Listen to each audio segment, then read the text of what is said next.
The most important conversation you'll ever have is the one you have with yourself. You wake up with it, you walk around with it, eventually you'll act on it. And my self-talk was the most disgusting self-talk of all time.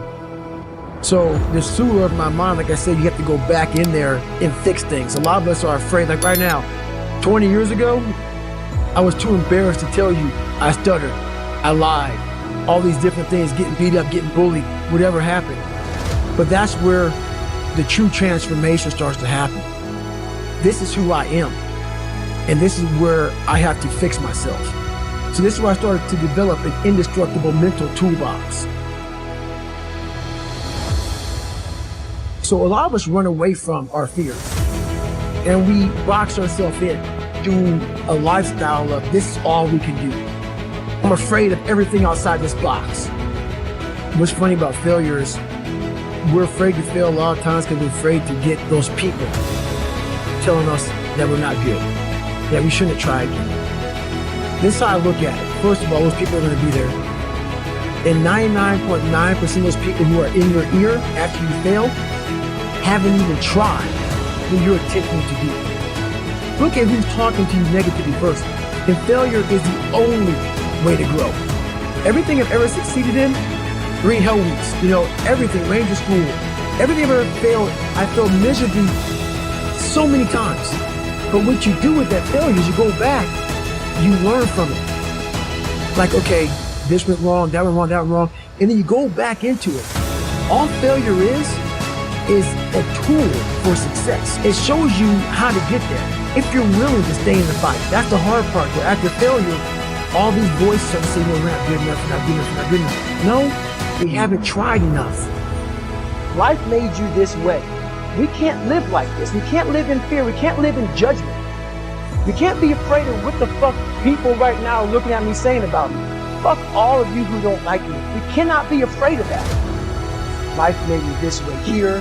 I stutter. I have these issues with reading and writing, and I'm fat and I'm insecure. You have to face that in that dark room. In that dark room is who you are. But in that dark room is where you have to create another human being that walks out of that dark room to face who you are.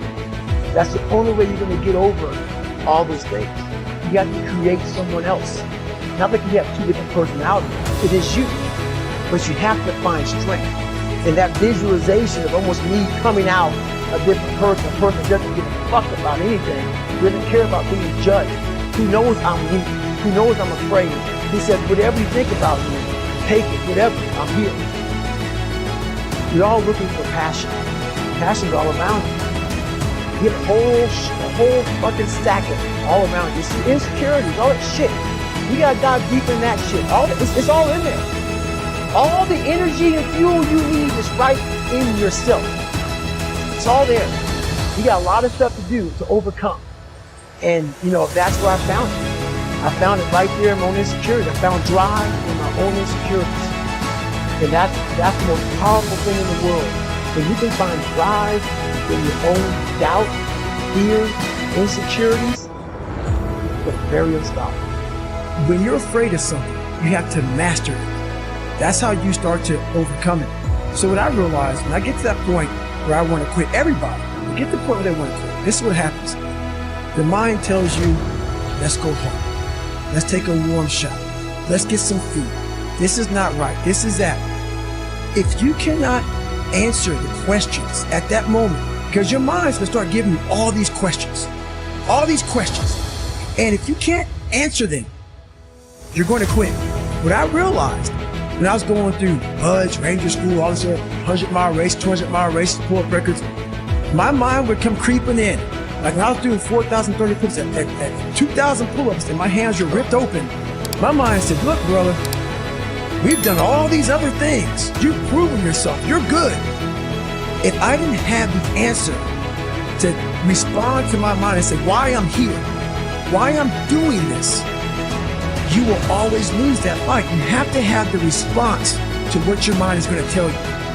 The most important step we'll ever take in life is our next one. A lot of us get our feet stuck in concrete. We get our feet stuck in concrete because we're afraid to to make enemies. We're afraid of students on our mind. We're afraid of being in that group of people. And when you walk away, we're afraid of what they might say behind your back. All that fear clouds your brain, clouds your thinking. One thing in life, you're gonna always have haters. Embrace it. Learn one thing. Shut the fucking noise out.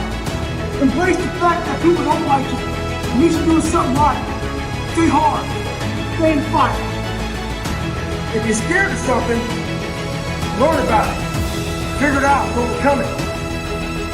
In life, it's a true statement.